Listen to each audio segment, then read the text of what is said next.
चलिए स्टार्ट करते हैं टॉपिक। फाइनेंशियल मैनेजमेंट देख रहे थे लास्ट लेक्चर में, कैपिटल बजटिंग। तो जो हमने इंट्रोडक्शन देखा और एनपीवी मेथड पे बात की, उसमें आपको कुछ पूछना हो, कुछ नहीं समझ आया तो बताओ। नेट प्रेजेंट वैल्यू मेथड, अभी जो टॉपिक कंटिन्यू करेंगे वो उसी से कनेक्टेड भी है, तो रिकॉल भी हो जाएगा। और कल जितना बताया था उसमें आपको कोई कंसेप्चुअली डाउट आ रहा हो, कुछ नहीं समझ आ रहा है, क्लियर है बात है सारा। हमने देखा कैपिटल बजटिंग का जो कंसेप्ट है वो एग्जैक्टली है क्या। वो कैपिटल एक्सपेंडिचर जो बिजनेस में हम करते हैं, तो वो एक्सपेंडिचर को एक कंट्रोल में रखना जरूरी है, अदरवाइज प्रॉफिट्स नहीं बनेंगे। तो कुछ दो पैसे बचाने हैं तो कितना लगाना है वो खास कैलकुलेट करना है, और वो सब कुछ डिपेंड करता है कि कितना कमा सकते हैं। तो जितना आप इनफ्लो अर्न कर सकते हो उसके बेसिस पे आप डिसीजन लेते हो कि इस बिजनेस से मैक्सिमम इतना पैसा निकलेगा। तो अगर कॉस्ट कंट्रोल नहीं किया ना तो फिर बाद में रिकवरी करना मुश्किल हो जाएगा। और ये हर बिजनेस पे एप्लीकेबल है। कल हम बात कर रहे थे, हमने 2-3 एग्जांपल्स देखे। एक तो मैंने आपको क्लासेस वाला एग्जांपल दिया, दूसरा हमने कैफे का एग्जांपल देखा, एयरलाइन कंपनी का एग्जांपल देखा। अच्छा, इवन पता है जो मूवीज बनती है ना, तो मूवीज में भी ये सेम कंसेप्ट एप्लीकेबल है। ऑब्वियसली होना ही, वो भी एक बिजनेस है। तो बहुत सारी मूवीज अभी ये जो लेटेस्ट वाली चल रही है इंस्टाग्राम पे, हाँ सभी हो गए, मतलब क्या है, डिप्रेशन की गोली खिला के बिठा रहे हैं, अंदर कर क्या रहे समझ नहीं आ रहा। लोग पिक्चर देखने के बाद रो रहे हैं, उसके दो रीजन हो सकते हैं। कौन सा वाला मुझे समझ नहीं आ रहा। हाँ, मतलब कोई ड्रिप चढ़ा के बैठा है, कोई पता नहीं क्या कर रहा है, कोई स्ट्रेचर पे भी जाएंगे, मेरे को लग रहा है 2-4 दिन में लोग व्हील चेयर पे पहुंच जाएंगे कि मरते मरते देखेंगे या तो देख के मर जाएंगे, कुछ तो होगा। पता नहीं क्या कंसेप्ट है। तो ये भी सस्पेंस क्रिएट कर दिया इनकी पीआर एक्टिविटी वालों ने कि रो क्यों रही है पब्लिक। पिक्चर देख के मतलब पैसे डूब गए, दिमाग खराब हो गया, इसलिए रो रहे थे कि स्टोरी इतनी इमोशनल है कि रोना आ रहा है, मालूम नहीं पड़ रहा क्या है। बट ये जो पूरा बिजनेस मॉडल है, this is also purely capital budgeting concept, जो हर बिजनेस में एप्लीकेबल होगा। तो अब मूवी का आप देख लो, कोई स्टार्टिंग में प्रमोशन कोई बहुत ज्यादा उन्होंने किया नहीं, कुछ देखा आपने, मूवी आने के बाद शुरू हुआ। और ये प्रमोशन का ही तरीका है, थिएटर की वीडियो निकाल निकाल के डाल रहे हैं, लोग रो रहे हैं, ये हो रहा है वो हो रहा है। तो वो एक तरीके की पीआर एक्टिविटी है, कैसे पब्लिक को थिएटर तक लेके आना है। बट उसके पहले उन्होंने पोस्ट प्रोडक्शन के नाम पे प्रमोशनल ज्यादा एक्टिविटी की नहीं। तो प्रमोशन में क्या होता है, हर टीवी शो पे आ जाते हैं, सब जगह चले जाएंगे, रेडियो पे जाएंगे, कॉलेजेस में जाएंगे, वहां जाके प्रमोशन करेंगे। बट उसमें ना कॉस्ट लगता है। अब देखो, एक तो नए फ्रेशर्स हैं जो एक्टर्स लिए हुए हैं, तो पता है उनको कि भाई कितनी रिकवरी होगी, यू नेवर नो। तो एक लिमिट तक रिकवरी होगी, शायद उससे ज्यादा नहीं होगी। तो जितना भी प्रोडक्शन कॉस्ट है ना, वो सारा कैलकुलेट करके रखते हैं कि इस पिक्चर की कमाई इससे ज्यादा नहीं होने वाली। और देखो, स्टोरी लाइन तो उनको भी पता है जो पिक्चर बना रहे हैं, फाइनल कट तो देखते ही होंगे एक बार रिलीज करने से पहले। तो देख के आइडिया आ जाता है कि ये पिक्चर इससे ज्यादा कलेक्शन नहीं करेगी। जब कलेक्शन की एक मैक्सिमम लिमिट पता है ना, तो जो प्रोडक्शन कॉस्ट है वो कंट्रोल करके रखते हैं कि इससे ज्यादा खर्चा किया तो पैसा बचेगा नहीं बीच में। और उसी हिसाब से सारी कैलकुलेशंस होती है। आप देखते हो कितनी मूवीज का जो प्रमोशन होता है, जैसे मूवी आने वाली होती है ना, आप जहां जाओगे आपको उनके स्टार्स प्रमोट करते हुए दिखेंगे, हर टीवी शो पे आ जाएंगे।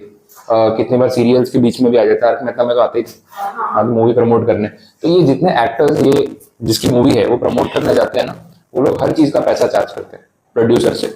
अजय देवगन की मूवी आई है, वो 4 टीवी शो पे जाके प्रमोट कर रहा है, तो उसका टाइम नहीं जा रहा है क्या? उसने पिक्चर बना दी, एक्टिंग की फीस ले ली।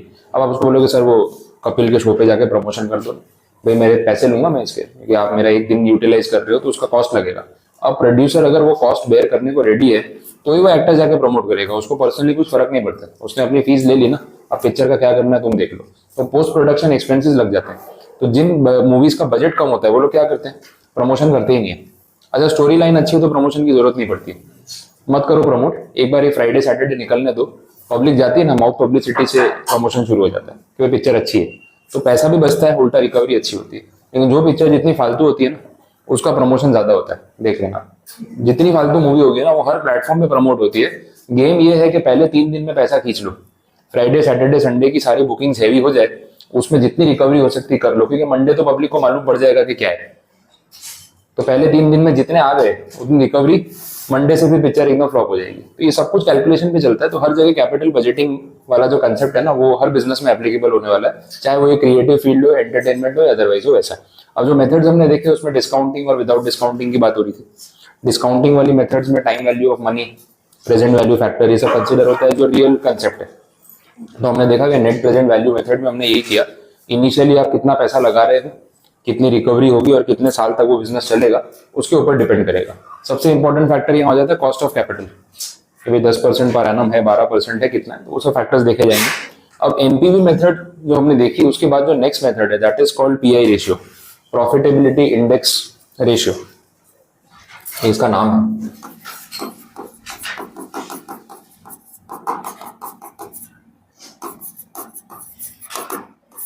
पीआई रेशियो बोलते हैं, प्रॉफिटेबिलिटी इंडेक्स रेशियो। एक और नाम भी है इसका, बेनिफिट कॉस्ट रेशियो। अलग अलग नाम यूज होते हैं, फिर क्या नाम नहीं पता हो तो एग्जाम में गया पीआई रेशियो समझा के भेजा था, बेनिफिट कॉस्ट रेशियो पूछ लिया, बोले सर ये तो आपने पढ़ाया नहीं था। मतलब पढ़ाया था, सिर्फ नाम दूसरा उसका जो बताना रह गया, और उस चक्कर में सम चला गया पूरा। Pi ratio, benefit cost ratio same चीज है। अब एनपीवी जो मेथड हमने देखा ना, एनपीवी की कुछ लिमिटेशन है, उसमें भी कुछ चीजें हैं जो पूरी तरीके से उन्होंने कवर अप नहीं किया। और वो लिमिटेशन क्या है वो एक एग्जांपल से समझते हैं। नंबर्स ही ले लेता हूँ, बेस्ट है, आपको आइडिया आ जाएगा। दो प्रोजेक्ट्स का एग्जांपल लेता हूँ, एक प्रोजेक्ट ए है, एक प्रोजेक्ट बी है। जो इन्वेस्टमेंट प्रपोजल है आपके पास, क्योंकि पैसा लगा सकते हो आप। अब इनिशियल इन्वेस्टमेंट करना है उसमें, उससे कुछ कैश फ्लोज मिलेंगे आपको, और उसके बेसिस पे आप एनपीवी कैलकुलेट कर सकते हो। इन दोनों का डिफरेंस जो कल हमने किया था, इस तरीके से कुछ कैलकुलेशन होगा। नंबर्स अज्यूम कर लेते हैं। इस प्रोजेक्ट में 5 लाख रुपए आपको इन्वेस्ट करने, जो कैश इनफ्लो आएगा 8 लाख रुपीज। एक बार अभी एग्जाम्पल लिखना मत, नंबर थोड़ा अरेंज करने पड़ेंगे ताकि बात समझ आए। मैं लिख के देख लेता हूँ क्या सही लगेगा। चलो थोड़ा सिंपल ही रख देते हैं।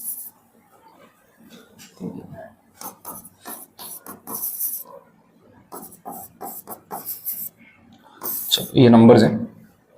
इनिशियल इन्वेस्टमेंट दोनों प्रोजेक्ट्स में अलग अलग है, एक में 5 लाख है, दूसरे में 10 लाख।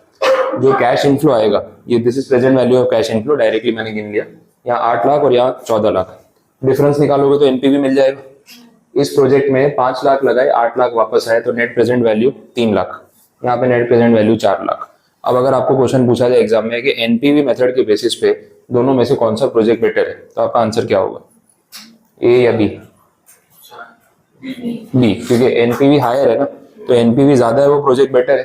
तो जब रैंकिंग देनी होती है ना एनपीवी के बेसिस पे, तो भाई प्रोजेक्ट बी जो है ना वो बेटर है। बात खत्म। एनपीवी के हिसाब से आंसर सही भी है, बट प्रैक्टिकली अगर आप देखो तो यहाँ पे 3 लाख रुपए का एनपीवी लाने के लिए आपको 5 लाख रुपए लगाने पड़े, और यहाँ 4 लाख के एनपीवी के लिए 10 लाख रुपए लगाने पड़े, डबल पैसे लगाने पड़े। तो एनपीवी जो है ना, जब एनपीवी रैंकिंग देता है इस फैक्टर को कंसीडर नहीं करता है। वो ये नहीं देखता है कि कितना कमाने के लिए कितने लगाने पड़ रहे हैं, वो सिर्फ एब्सोल्यूट नंबर देखता है कि इसमें से हायर कौन सा है। And that is incomplete assessment. आप पैसा किसी के पास अनलिमिटेड तो होता है नहीं, जितना चाहिए लगा देंगे। तो कोई भी इन्वेस्टमेंट कर रहा है तो उसको फंड्स अरेंज करने पड़ेंगे। आपको मैं बोलूँ 5 लाख रुपए का खर्चा है, फिर मैं अचानक बोलूँ 10 लाख का खर्चा है, एकदम से झटका नहीं लगेगा? बोले यार अभी तो 5 बोले, 5 का 10 कर दिया, और उसमें क्या हुआ भाई, और 5 लाख रुपए कहाँ से लाएंगे? अच्छा, और 5 लाख लाएंगे तो उसका कॉस्ट भी तो लगेगा, तो अरेंज करने में डिफिकल्टी हो जाएगी। तो ये इनिशियल इन्वेस्टमेंट वाला जो फैक्टर है ना, एनपीवी उसको कंसीडर नहीं करता, वो सिर्फ डिफरेंस देखता है, और जो हायर है वो बेटर है। पीआई रेशियो ये बोल रहा है कि रियल लाइफ में ऐसा थोड़ी ना होता है। रियल लाइफ में अगर कोई स्मार्ट इन्वेस्टर होगा तो पता है क्या देखेगा, वो देखेगा कि 3 लाख कमाने के लिए मुझे लगाने कितने पड़े, उस हिसाब से तो ये बेटर है।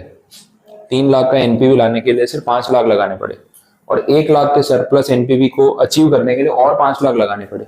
तो ये कैसे बेटर हुआ? फिर रियल वर्ल्ड में जब फंड्स हमेशा शॉर्ट होते हैं तो ये बेटर कैसे हुआ? बात समझे? एनपीवी उस लिमिटेशन के ऊपर काम नहीं कर रहा है, लेकिन पीआई रेशियो इस पॉइंट के ऊपर काम कर रहा है। तो एनपीवी मेथड में जो लिमिटेशन है कि इसको कंसिडर नहीं करता, पीआई रेशियो बोलता है मैं प्रॉब्लम सॉल्व कर देता हूँ।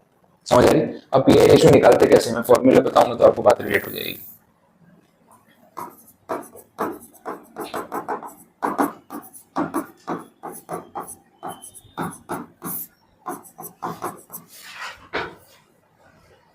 Present value of cash inflow divide by initial investment, ये टर्म्स है सारे, कुछ नया नहीं है। जो एनपीवी गिनने के लिए आप कैलकुलेट करते हो ना, वही टर्म्स को यहाँ पे हम पुट करेंगे। जैसे प्रोजेक्ट ए है, pi ratio of project A, present value of cash inflow मतलब कितना, 8 लाख रुपए, और इनिशियल इन्वेस्टमेंट कितना, 5 लाख रुपए। फिर डिवाइड करो कितना आएगा, 1.6 आ रहा है? ऐसा कुछ आ रहा होगा। अभी 1.6 क्या सजेस्ट कर रहा है वो समझो। इसका मतलब ये है सिंपल टर्म्स में पीआई रेशियो, अगर आपने 1 रुपया लगाया तो कितना वापस आएगा, 1.6, और 1.6 में से 1 रुपया तो आप ही का था, तो बचा कितना, 0.6। समझ आ रही? तो पर रुपी रिटर्न कैलकुलेट करता है पीआई रेशियो। वैसे ही अगर आप प्रोजेक्ट बी में गिनोगे तो कितना आएगा, 14 lakhs डिवाइड बाई 10 lakhs, 1.4। समझ आया? तो देख लो, प्रोजेक्ट बी में आप 1 रुपया लगा रहे हो तो 1 रुपया 40 पैसा वापस आ रहा है। प्रोजेक्ट ए में आप 1 रुपया लगा रहे हो, 1 रुपी 60 पैसा वापस आ रहा है। अब देखो पर रुपी कौन सा प्रोजेक्ट ज्यादा बेटर रिटर्न आपको दे रहा है, पर रुपी तो ए ज्यादा बेटर रिटर्न दे रहा है ना। और हमारे पास क्योंकि फंड्स अनलिमिटेड नहीं होते, तो हम तो ये सोचेंगे ना कम से कम पैसा लगा के ज्यादा से ज्यादा पैसा कमाओ। तो यहाँ पे कम से कम पैसे लगा के ज्यादा से ज्यादा पैसे वापस आ रहे हैं। तो एनपीवी जिस चीज को इग्नोर कर देता है, पीआई रेशियो उस चीज को कंसिडर करता है। अब अगर आपको बोलो रैंकिंग दो, तो पीआई रेशियो के बेसिस पे आप बोलोगे दिस इज बेटर, और एनपीवी के केस में उल्टा था। तो answer will differ depending on the method. तो अगर आपको एग्जाम में पूछा है कि एनपीवी के बेस पे कौन सा प्रोजेक्ट बेटर है, तो प्रोजेक्ट बी। पीआई रेशियो के बेस पे कौन सा बेटर है, प्रोजेक्ट ए। समझ आया? रिवर्स हो गया। तो ये सारा जो है वो कंसेप्चुअल चीज है कि भाई पीआई रेशियो एग्जैक्टली कर क्या रहा है, ये पर रुपये रिटर्न कैलकुलेट कर रहा है और कुछ नहीं। अब इसका मैं आपको दूसरा सिचुएशन भी बता दूं कि सिर्फ एनपीवी यूज करना चाहिए कि पीआई यूज करना चाहिए। और अगर एनपीवी में ये प्रॉब्लम है तो फिर एनपीवी तो यूज ही नहीं करना चाहिए। तो ऐसा भी नहीं है कि ये किसी सिचुएशन में काम ही नहीं आएगा। डिपेंड करता है कि जिस प्रोजेक्ट में आप पैसा लगाने की बात कर रहे हो प्रोजेक्ट कैसा है। एक जनरल एग्जांपल देता हूँ, जैसे कोई इन्वेस्टमेंट प्रपोजल आपके पास लेके आए ना, म्यूचुअल फंड वाले, एलआईसी वाले इन्वेस्टमेंट प्लान लेके आते हैं, जैसे रिटायरमेंट फंड है इसमें इन्वेस्टमेंट करो। तो वो जो पिच करने आपको आया एजेंट, वो चाहता है कि आप ज्यादा से ज्यादा पैसा उसकी स्कीम में इन्वेस्ट करो, क्योंकि वो कमीशन एजेंट है। अगर वो आपसे 10 लाख रुपए निकलवा लेगा तो उसको 10 लाख पे कमीशन मिलेगा, 20 लाख निकलवाएगा तो उसका कमीशन डबल हो जाएगा, परसेंटेज में होता है। तो दे ऑलवेज ट्राई कि हम जो भी कस्टमर है उसकी इनकम कैपेसिटी और उसकी फंड्स की कैपेसिटी के हिसाब से उसको पिच करें। अब कोई ऐसा आपको मिल गया, बोले एलआईसी का बहुत अच्छा प्लान है या कोई म्यूचुअल फंड कंपनी का अच्छा प्लान है, आपको वन टाइम पैसा इन्वेस्ट करना है और इतना इतना रिटर्न आपको मिलता रहेगा। कोटक वाले हैं, बहुत सारी कंपनीज के ऐसे प्लान आते हैं और लोग इन्वेस्टमेंट के लिए बहुत बार मिलने आते भी रहते हैं कि ये स्कीम है वो स्कीम है, समझाते रहते हैं। अब एक आया, उसने बोला उन्हें 10 लाख रुपए इन्वेस्ट करो, आपको ना हर साल इतना कैशबैक मिलेगा, कुछ 1,30,000 ऐसा कुछ, और इतने साल तक आता रहेगा, इतने साल में आपका पैसा रिकवर हो जाएगा, उसके बाद भी पेंशन चलती रहेगी। अब वो ऐसे समझा रहा है। अब मैं बोला 10 लाख रुपए तो मेरे पास है ही नहीं। बोले 10 लाख रुपए लगाओगे ना तो 1,30,000 रुपए हर साल वापस मिलेंगे, 1,20,000 वापस मिलेंगे, ऐसा कुछ कैलकुलेशन लेके आया। अब मैंने बोला मेरे पास इतने फंड्स नहीं। तो उसने बोला कोई बात नहीं, ये प्लान में ऐसा कुछ नहीं है कि आपको 10 लाख ही लगाने पड़ेंगे, आप 5 लाख लगाओ। अब 5 लाख लगाओगे तो 120 के बदले कितना मिलेगा, 60,000। बोला अच्छा ऐसा है। बोला अगर उससे कम लगाना हो, बोला 2 लाख भी लगा सकते हो। समझ आ रही? तो ऐसा फिक्स नहीं है कि या तो 10 लाख लगाओ या छोड़ दो। 10 लाख उसने एग्जाम्पल दिया कि आप इतना लगा सकते हो, बट आपने बोला मेरे पास 10 नहीं है 5 लाख ही है, तो कोई बात नहीं, आप आधा इन्वेस्ट करो, जो रिटर्न आएंगे वो भी हाफ हो जाएंगे। समझ आ रही? अब ऐसे 2 प्लान सजेस्ट किए उसने, प्लान ए और प्लान बी। दोनों ऐसे हैं कि आप उसमें कितना भी अमाउंट लगा सकते हो, प्लस माइनस कर सकते हो। तो आप फिर कैलकुलेशन करोगे कैसे, कौन सा प्लान बेटर है, जो पर रुपी ज्यादा रिटर्न देगा। आपको दोनों प्लान में पैसा इन्वेस्ट तो करना ही है, लेकिन जो प्लान आपको ज्यादा रिटर्न जनरेट करके देगा पर रुपी, वो आपके लिए बेटर है। तो मेरा बोलने का मतलब ये है कि कोई भी इन्वेस्टमेंट प्रपोजल जो डिविजिबल हो, डिविजिबल का मतलब इट इज नॉट फिक्स कि 10 लाख बोला है तो 10 लाख ही लगाने, आप 8 भी लगा सकते हो, 5 भी लगा सकते हो, आपका रिटर्न प्रोपोर्शनेट हो जाएगा। तो वहां फिर आप ये अप्रोच यूज करो ना कि पर रुपये आपको कौन सा प्रोजेक्ट ज्यादा बेटर रिटर्न दे रहा है। और अगर अदरवाइज सिचुएशन है कि या तो 10 लाख लगाओ या भूल जाओ, 5 लाख लगाओ या भूल जाओ, प्रोपोर्शनेट इन्वेस्टमेंट पॉसिबल नहीं है, तो फिर आप देखोगे कि मुझे एब्सोल्यूट रिटर्न कहाँ ज्यादा मिल रहा है, क्योंकि मेरे पास फंड्स हैं। तो मैं देखूंगा मेरा 10 लाख ऐसे ही पड़ा हुआ है और कोई प्रोजेक्ट का मेरे पास ऑप्शन है नहीं। अब 5 लगाऊंगा तो बाकी 5 घर पे पड़ा रहेगा, इससे बेटर 10 लगा देता हूँ, 4 लाख रुपए घर में तो आ रहे हैं। तो दोनों में से कोई भी अप्रोच काम आ सकता है, डिपेंडिंग की सिचुएशन क्या है, और एग्जाम में तो आपको जो पूछा है वही करना। बात समझ आ गई? तो this is NPV and this is pi. Pi का ये फॉर्मूला है, फॉर्मूला ही आपको ध्यान रखना पड़ेगा, और कैलकुलेशन इस तरीके से होता है, ये आपके सामने। बोलो कुछ कंफ्यूजन? ये देख लो, आपको लिखना है तो ये एग्जांपल नोट करके रख लो, क्योंकि सम आएगा तो उसमें ऐसा कंपैरिजन आ सकता है। इसको बेनिफिट कॉस्ट रेशियो भी बोल रहे हैं, इसको पीआई रेशियो भी बोल रहे हैं, और ये एनपीवी की जो लिमिटेशन है सोचने की, उसको पूरा कर रहा है।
ठीक है,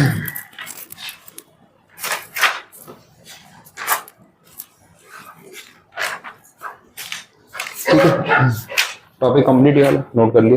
कुछ पूछना है दोनों मेथड्स में, आप क्लियर? तो आगे बढ़ते हैं, फिर नेक्स्ट देख लेते हैं।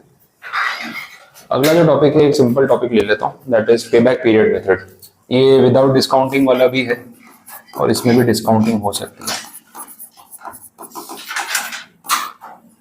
पे बैक पीरियड मेथड, और ये हम कंसीडर कर रहे हैं विदाउट डिस्काउंटिंग।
देखो ये सिचुएशन है, इनिशियल इन्वेस्टमेंट दे रखा है आपको प्रोजेक्ट में 5 लाख रुपए, प्रोजेक्ट की लाइफ है 5 साल, डिस्काउंटिंग है नहीं तो कॉस्ट ऑफ कैपिटल की रिक्वायरमेंट है नहीं, और ये आपको कैश फ्लोज दे रखे हैं जो अनइवन है, तो ये एन्युटी वाला पॉइंट नहीं। अब पे बैक पीरियड का मतलब ये है कि जो इनिशियल इन्वेस्टमेंट आपने लगाया इसके हिसाब से वो रिकवर होने में कितने साल लगेंगे। एकदम बेसिक कैलकुलेशन, मैंने 5 लाख रुपए आज लगाया, मेरा 5 लाख वापस कब आएगा वो सीधा हिसाब करना है, तो उसको पे बैक पीरियड, जितना पैसा आपने लगाया वो बिजनेस आपको वापस कब देगा वैसा है। अब इसको कैलकुलेट करने के लिए ऐसा कोई डायरेक्ट फॉर्मूला की नीड नहीं है, सीधा आप बेसिक कैलकुलेशन कर सकते हो इसको ना। ये जो कैश फ्लोज आपको एनुअल दे रखे हैं ना, इसमें अपने क्यूमुलेटिव कैश फ्लोज जो है वो कैलकुलेट करेंगे। जैसे फर्स्ट ईयर के एंड तक आपके पास टोटल 1 लाख रुपए वापस आ गया, सेकेंड ईयर के एंड तक टोटल कितना वापस आ गया 3,50,000। समझ आ रहा है? 1 लाख और 2.5 लाख मिला के क्यूमुलेटिव कर रहा हूँ, प्लस करता जा रहा हूँ, मैं टोटल रिकवरी देख रहा हूँ कि 1 साल खत्म होते होते 1 लाख रुपए वापस आ गए, 2 साल खत्म होते होते 2.5 लाख और आया, टोटल कितना रिकवर हो गया 3.5 लाख। तो मैं वैसे कैलकुलेट करूंगा। थर्ड ईयर कंप्लीट होते होते 4,50,000, फोर्थ ईयर 6,50,000, और यहाँ तक आते आते पूरा 8 लाख रुपए। अब प्रॉफिटेबल तो है, सरप्लस भी है, सब कुछ सही है, लेकिन ये 5 साल के अंदर मेरे 5 लाख रुपीज कब रिकवर हुए, कौन से पॉइंट पे रिकवर हुए? 3 साल में हुए, 4 साल में हुए, 3.5 साल में हुए, 3.25 साल में हुए, कब हुए? 2.5 साल में, 3 और 4 के बीच में हुए। अब एग्जैक्ट कितना वो कैलकुलेट करना है, ठीक है। तो 3 साल पूरे होते होते 4.5 लाख रुपए रिकवर हुए और 4 साल पूरे होते होते 6.5, तो कहीं ना कहीं 5 लाख का पॉइंट इसके बीच में आया होगा। समझ आ रहा है? तो वो पॉइंट कौन सा है वो हमें अब कैलकुलेट करना है। तो आपने रेंज तो पता कर दी, 3 पॉइंट समथिंग होगा, लेकिन एग्जैक्ट कितना होगा वो देखना। तो वो कैसे देखेंगे वो समझो। 3 और 4 के बीच में आपका आंसर आने वाला है। अब फोर्थ ईयर में आपने जो पैसा कमाया यहां से यहां तक आते आते, वो कितना कमाया? 2 लाख। हमें वो जो ब्रेक इवन टच करना था वो 4.5 लाख से 5 लाख तक जाके टच हो जाएगा। समझ आ रहा है? तो इसका कैलकुलेशन अगर करना हो तो ऐसे करेंगे। 3 इयर्स तो पूरे हो ही गए, हम ये देखेंगे फोर्थ ईयर में हमने टोटल कितना कमाया, 2 लाख रुपए, वो रखेंगे डिनोमिनेटर। प्रपोर्शन चाहिए, हम ऐसा मान के चल रहे हैं कि 2 लाख रुपए हमने इवनली कमाया होगा फोर्थ ईयर में, 12 महीने में आप इक्वली डिवाइड कर सकते हो, एवरेज कमाया होगा डेली वैसा। तो अगर पूरे साल में 2 लाख कमाया है, बट मुझे ब्रेक इवन तक पहुंचने के लिए इसमें से कितना चाहिए? सिर्फ 50,000, क्योंकि 4.5 तो मैं ऑलरेडी कमा चुका हूँ। इस 2 लाख में से 50,000 अर्न करते ही मेरा ब्रेक इवन आ गया होगा। तो 2 लाख में से वो 50,000 का प्रपोर्शन कितना, जो कि इवनली कमा रहे हैं ना पूरे साल में, ये कितना प्रपोर्शन होगा? 1/4 ना 0.25। 3.25 ईयर में आपका ब्रेक इवन आ गया, मतलब उस पॉइंट पे 3.25 साल में 5 लाख रुपए रिकवर हो गए होंगे। उसके बाद जो भी है वो सरप्लस है वैसा है। तो ये 2 लाख में से ये जो आपने 4th ईयर में कमाया ना 2 लाख रुपए, इसमें से जो पहला 50,000 है ये आपने 0.25 ईयर्स में कमा लिया होगा, पहला 1/4 ड्यूरेशन 3 महीने में, और उसके बाद बाकी का 1.5 लाख रुपए जो है वो आपने बाकी के ड्यूरेशन में कमाया होगा 3/4 पार्ट ऑफ द ईयर में। तो अपना ब्रेक इवन तो यही आ गया ना। उसके बाद जो है सरप्लस है, वही ढूंढना था पे बैक पीरियड क्या है। तो 3 साल में 4.5 लाख ऊपर के 50,000 कमाने में लगा 0.25 ऑफ ईयर, तो ये हो गया आपका टोटल पे बैक पीरियड 3.25 साल। तो आपका जो प्रोजेक्ट है 5 साल तक कमा के दे रहा है, पहले 3.25 साल में रिकवरी होगी, उसके बाद के 1.25 साल में जो आया वो सरप्लस, और सरप्लस तो यहीं से दिख जाएगा। 8 लाख और 5 लाख का डिफरेंस 3 लाख रुपए, वो तो सिंपल है। तो पे बैक पीरियड कुछ इस तरीके से कैलकुलेट होगा, ये आपको ध्यान रखना। क्लियर? अच्छा, इसमें जो है 0.25 ऑफ ईयर है ना, बाई चांस इसको मंथ्स में कन्वर्ट करना हो आपको तो 12 मंथ से मल्टीप्लाई करना, ध्यान रखना। ये हो जाएंगे 3 महीने, 3 years and 3 months। लिखने की जरूरत नहीं है, पर कितनी बार क्या होता है ना, ऐसा आता है ना, सपोज 3.5 ईयर्स, तो स्टूडेंट्स ऐसे लिखाते हैं 3 years and 5 months। सेम थोड़ी होता है, एक साल में 10 महीने होते तो प्रॉब्लम नहीं आता, लेकिन 12 होते हैं, तो वो ध्यान रखना पड़ेगा। हाँ, 3.6 ईयर आया तो 3 years and 6 months, अरे 7.2 हो जाता है। तो ये ध्यान रखना। आप ईयर्स में आंसर छोड़ दो, मंथ्स में कन्वर्ट करने की जरूरत होती नहीं है। ठीक है, तो ये आ गया पे बैक पीरियड। अब ये पे बैक पीरियड में अगर डिस्काउंटिंग डाल देते सपोज, तो बेसिक वही रहता, लेकिन आप जो कैश फ्लोज यूज करते हैं वो डिस्काउंटेड कैश फ्लोज होते हैं, और वो फिर अलग ही मेथड बन जाता। तो अभी पहले विदाउट डिस्काउंटिंग वाला लिख लो, समझ लो, उसके बाद दूसरा देख लेते हैं। डिस्काउंटिंग वाला भी इसी में समझा देता हूँ, पहले ये नोट करो।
बोलो, नोट कर लिया?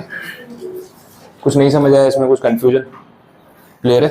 अब ये पे बैक पीरियड में डिस्काउंटिंग ऐड कर देते हैं, देखते हैं क्या फर्क पड़ता है।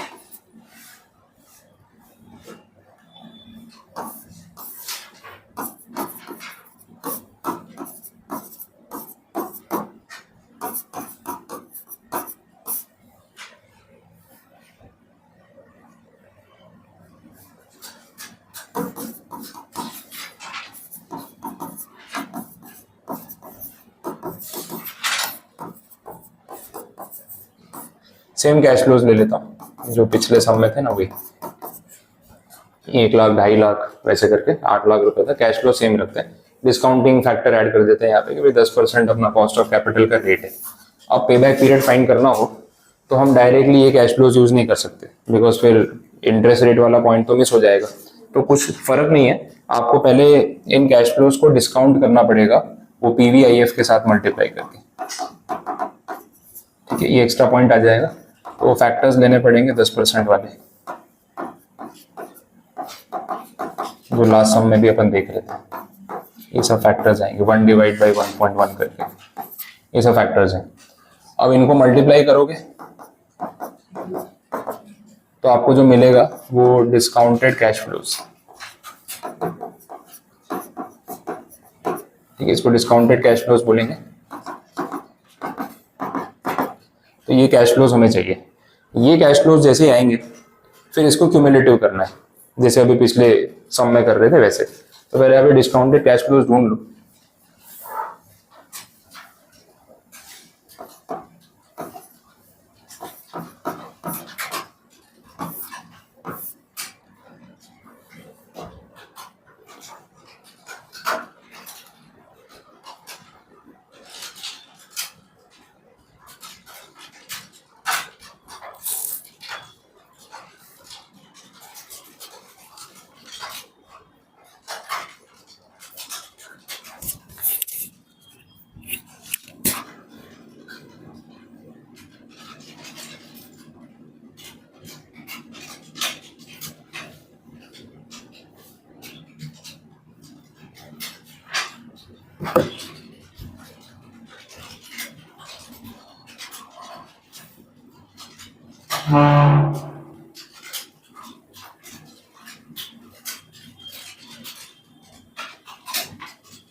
बोलो ये डिस्काउंटेड कैश फ्लोज आएगा, ये वाले नंबर्स बता दो ना क्या है।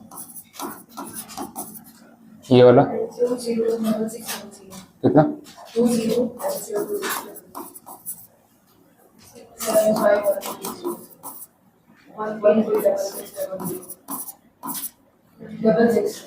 1366।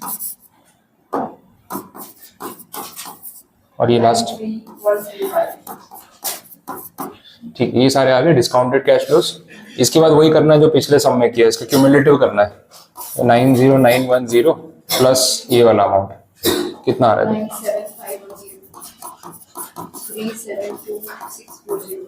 640 220 और लास्ट में 604 ये आ गया। अब जो पे बैक पीरियड आपको निकालना है वो इसके बेसिस पे निकालना है। क्यूमुलेटिव कैश फ्लोज आ गए ना डिस्काउंटेड वाले, तो हमें तो 5 लाख चाहिए था। तो देखो यहाँ तक आते आते 372, यहाँ तक आते आते 5,09,000, तो कहीं ना कहीं इसके बीच में 5 लाख का पॉइंट आया होगा 3 to 4 के बीच में। तो वापस सेम लॉजिक कि भाई 3 इयर्स तो पूरा हो ही रहा है, 3 इयर्स में आपकी इतनी रिकवरी हो चुकी है। अब यहाँ से आपको जाना है 5 लाख तक ब्रेक इवन के लिए, तो ये जो डिफरेंस होगा वो आपको न्यूमरेटर में लेना पड़ेगा।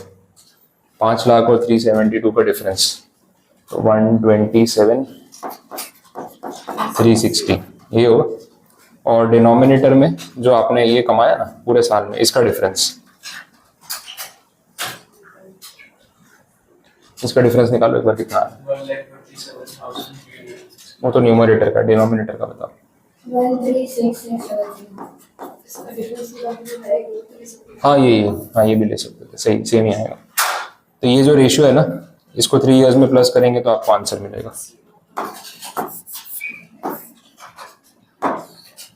कितना आ रहा है ये रेशियो, 0.93। 0.93। तो 3.93 years is the payback period। पूरा सम का अप्रोच सेम है, बस जो हम कैश फ्लोज यूज कर रहे हैं वो डिस्काउंटेड वाले यूज कर रहे हैं, बिकॉज डिस्काउंटिंग फैक्टर है। पिछले सम में डिस्काउंटिंग फैक्टर नहीं था, तो जो CF80 था उसी को हमने बेस बना के पूरा सम कैलकुलेट किया। तो कैलकुलेशन में कोई भी डिफरेंस यहाँ पे नहीं है, सेम ही रहने वाला है वैसा।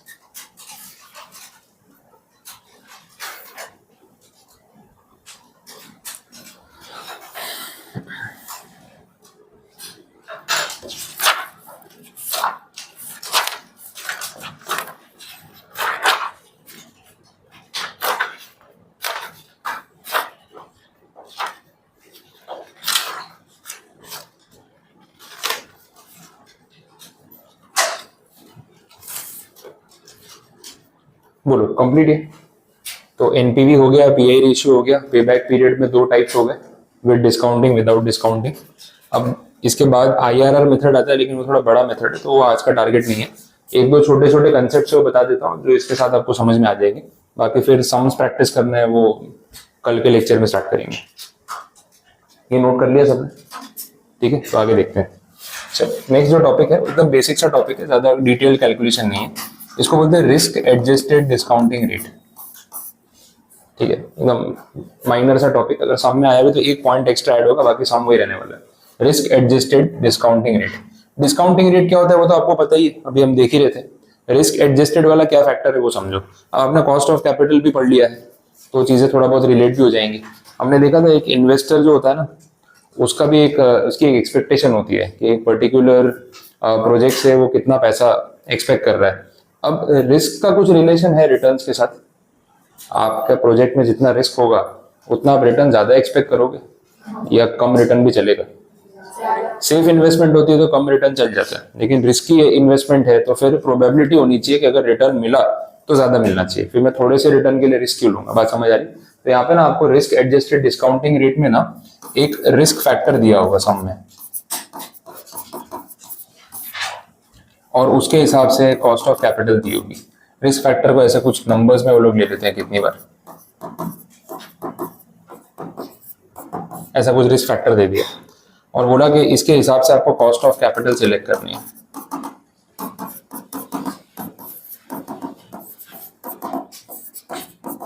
ऐसा कुछ।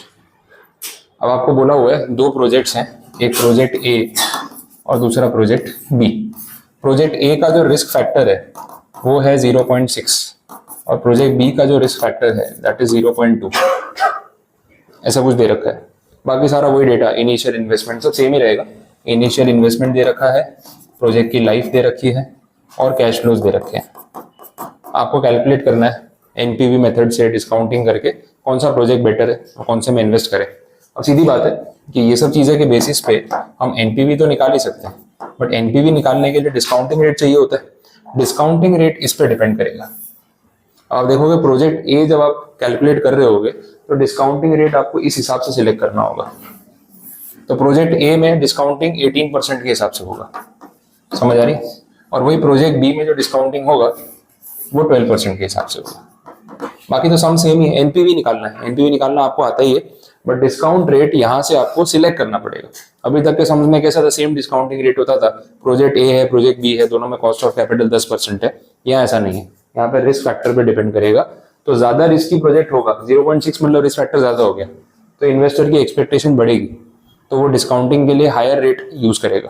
और जहाँ रिस्क फैक्टर कम होगा वहाँ कम डिस्काउंटिंग रेट यूज होगा। ये कंसेप्ट है। तो इतना एक स्टेप सम में एक्स्ट्रा आ जाता है, बाकी एनपीवी का ही सम। तो ये छोटा सा पॉइंट ऐड होता है जिसको बोलते हैं रिस्क एडजस्टेड डिस्काउंटिंग रेट। समझ आए ये पॉइंट? ऐसे कुछ क्वेश्चंस रहेंगे, शॉर्ट सम ही है, बहुत ज्यादा डिटेल्ड कंसेप्ट नहीं है।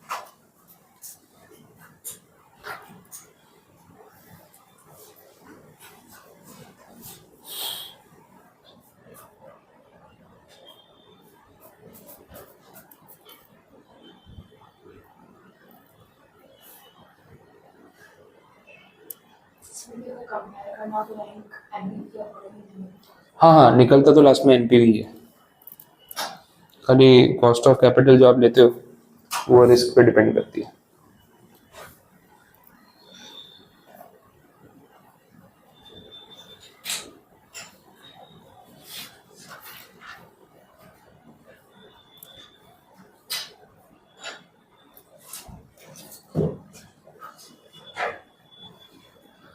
बोलो, हो गया ये कंप्लीट?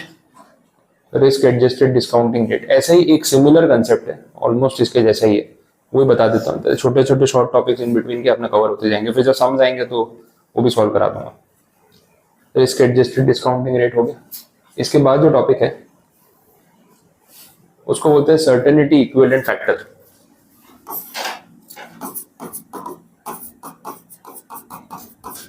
सर्टेनिटी इक्विवेलेंट, अब पहले कंसेप्ट समझ लो इन जनरल, फिर देख लेते हैं, क्योंकि फॉर्मूला जैसा कुछ नहीं है, रेट ही सिलेक्ट करना है। फॉर इंस्टेंस एग्जांपल ऐसा ले रहे हैं कि आप एग्जाम अपियर करते हो, या आपका पर्सनल एक्सपीरियंस आपको अच्छे से रिलेट होगा। 100 मार्क्स का आपका स्टैंडर्ड पेपर होता है, तो 100 मार्क्स का पूरा पेपर लिख के आते हो, श्योरिटी सारा पेपर 100 मार्क्स का पूरा अटेम्प्ट करके आते हो, कंप्लीट हो जाता है। किसी का कंप्लीट नहीं होता होगा, किसी को आता नहीं होगा, तो 100 का तो पूरा नहीं लिखा होगा, ऐसा अपने इन जनरल मान सकते हैं। आपने 100 में से ना 90 मार्क्स का पेपर अटेम्प्ट कर दिया, काफी हो गया मेरे हिसाब से, है ना। अपने एंड से भी अपने सेटिस्फाइड, बहुत लिख लिया, इतना भी आता था बड़ी बात है, ठीक है। अब 90 का लिख के आया तो 90 आएंगे ना रिजल्ट के दिन, ऐसा नहीं होता। ऐसा होता तो बात ही अलग थी, ठीक है। 51 का लिख के आते, उससे ऊपर जाना ही नहीं है, तो 90 का लिख के आते तो 90 गारंटी होती कि आ जाएंगे। अब उसमें से कितना करेक्ट है कितना नहीं क्या पता, बट कुछ मिनिमम गारंटी होती है कि इतने तो आ ही जाएंगे।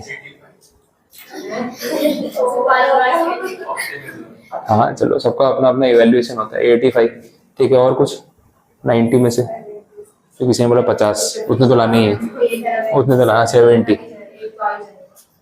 एक, ओ ये तो ऑप्टिमिज्म का कुछ ऑपोजिट पेसिमिस्ट। हाँ 70 to 80 के बीच में, या 50 या 60, कुछ तो आप ऐसे इवैल्यूएशन करते हो। वो क्लास से मतलब पेपर देके निकलते हो तो आदत है गिनने की कि इतने आ जाएंगे, अपने कितनी बार ऐसे गिन लेते हैं कि ये तो गलती हो गई। देखो अंदर से अपने को पता होती है अपन ने क्या लिखा है, कितने बहाने फिर बाद में टीचर के आगे बना लो, इसमें मार्क्स काट दिए, इसमें घर वालों के आगे लोग चेक नहीं करते ठीक से। अंदर से अपने को मालूम होता है कि अपने लिखने की क्वालिटी कितनी है। तो मन में लग रहा होता है जो सोचा, जो एक्चुअल में लिखा है उससे तो 5 ज्यादा ही दिए, बट वो घर पे ऐसा बोल नहीं सकते ना कि लिखा इतना खराब था, बोले नहीं, बोलो मार्क्स नहीं देते। तो अपने कवर करते हुए अलग बात है, बट अंदर से सबको पता होती है कितना अच्छा लिखा है। आंसर लिखते टाइम पता चल रहा होता है कि इसमें सिर्फ फेक रहे अपन पेज भर रहे हैं, और ये वाला अपने को आता है। जितना फेयर इवैल्यूएशन करोगे ना उतना अच्छा रहेगा। तो कहीं ना कहीं अपने मन में अपने को मालूम है कि इतने आने वाले हैं। अब आपने सोचा चलो कुछ ऐसे नंबर अज्यूम कर लेते, 63, और इतने तो आ ही जाएंगे। आपने एक एक आंसर टोटल किया, बोला कि इसमें 2 मार्क्स मिलेंगे, इसमें 5 मिलेंगे, इतने तो बन जाएंगे। तो ये मिनिमम गारंटी दी आपने कि इतने तो आ ही जाएंगे। इसके ऊपर आ गए तो अलग बात है, बट इससे कम नहीं आएंगे। तो ये सर्टन अमाउंट हो गया, इतना आपने अपियर किया, बट इतने की गारंटी तो आप ले नहीं रहे हो, लेकिन बोल रहे हो इसमें से इतने तो कम से कम आ जाएंगे। इसको हम क्या बोल रहे हैं, दिस इज सर्टन अमाउंट, इससे कम नहीं होगा, इससे ज्यादा हो सकता है। बात समझ आ रही, मिनिमम वैसा है। अब इस चीज को अगर मैं कुछ रेशियो में कन्वर्ट करूं कि 90 में से 63 की मैं गारंटी दे रहा हूं, तो मैं ऐसे बोल सकता हूँ 1 में से 0.7, वो आप डिवाइड करके देख लो, आ जाएगा। मैंने इसलिए 63 लिया, रैंडमली लेता तो पॉइंट में फिर कुछ और जाता।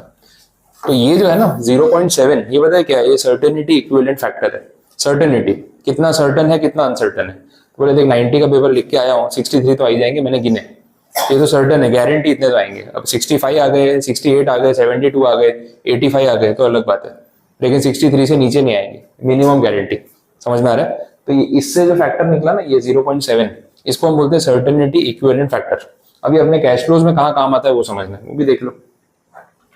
अब इसमें ऐसा कुछ होगा कि आपने जो भी प्रोजेक्ट में इन्वेस्टमेंट करने की बात की, इनिशियली आप कुछ पैसा इन्वेस्ट कर रहे हो, उसकी कुछ लाइफ आपको दे रखी है 5 साल की, कुछ कॉस्ट ऑफ कैपिटल भी हो सकता है, और साथ में कैश फ्लोज दिए हुए हैं। अब कैश फ्लोज जो है ना वो ईयर वाइज कंसीडर कर लेते हैं। 1.5 लाख, 2 लाख, 3 लाख, 1.5 और 1, ऐसा कुछ अज्यूम कर लो, ये कैश फ्लोज है। अब हमने कल बात की थी, ये कैश फ्लोज एक्चुअल होते हैं या एक्सपेक्टेड होते हैं? प्रोजेक्ट शुरू करने से पहले अज्यूम किए जाते हैं। आपने रिसर्च किया होगा, उसके बेसिस पे नंबर्स आए होंगे, बट गारंटी है कि फिर एक्चुअल कैश फ्लो इतने आएगा। फिर बात वही आ गई कि 1.5 लाख रुपए का कैश फ्लो एक्सपेक्ट कर रहे हो, इसमें ये 100% गारंटी कि 1 लाख तो आएगा, 1.5 लाख आएगा। आपने बोला नहीं 1.5 लाख गिना है, लेकिन ऊपर नीचे हो सकता है। मैंने बोला मिनिमम कितना आएगा, कुछ बता सकते हो? तो आपने बोला इसका सर्टेनिटी इक्विवेलेंट फैक्टर निकाल दिया आपने कि इसमें से कितना कैश फ्लो सर्टेन है। तो आपने बोला 0.9, इसका मतलब 1,50,000 पे 0.9 लगा के देख लो कितना आएगा, 1,35,000 आएगा। इसको बोलेंगे सर्टेन कैश फ्लो। तो आप ऐसा बोल रहे हो कि सर हमने पूरा एनालिसिस किया है, 1.5 लाख रुपए पहले साल में रिकवरी होगी। तो मैंने बोला पक्का बताओ 1.5 लाख से 1 रुपया भी नीचे हुआ तो नहीं चलेगा। तो आपने बोला नहीं सर थोड़ा वेरिएशन तो रहेगा ना। बोला सर्टन बताओ, मिनिमम बताओ कि 1.5 लाख में से कितना कम से कम गारंटी दे सकते हो। तो आपने बोला कि सर्टेनिटी इक्विवेलेंट फैक्टर है 0.9, मतलब 1 रुपए के सामने 0.9 तो कम से कम आएगा ही आएगा। तो अगर यहाँ 1.5 लाख लिखा है ना तो 1.35 तो कहीं नहीं गया। फिर आप ऐसा बोल रहे हो। मैं बोला बाकी नंबर्स का ही बता दो। तो बाकी नंबर्स के फैक्टर आपने दे दिए।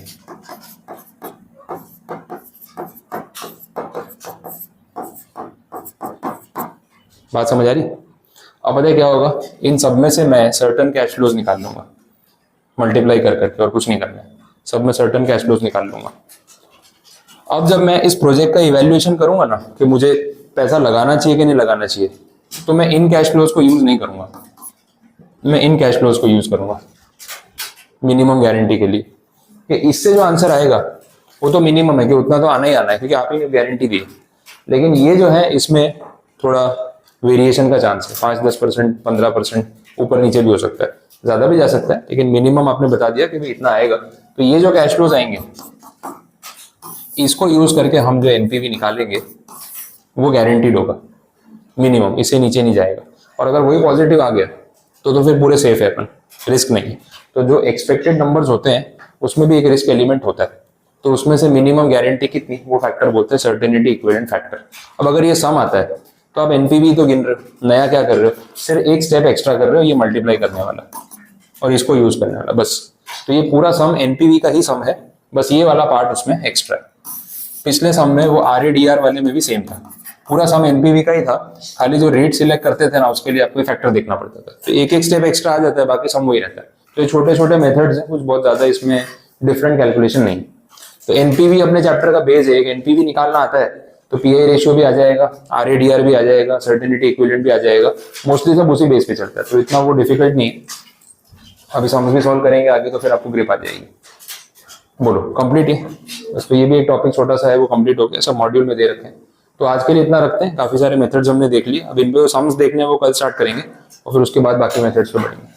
बड़ा चैप्टर है, टाइम लगेगा, क्रैकर के साथ सॉल्व करते करते काफी दिन लग जाएंगे इसमें।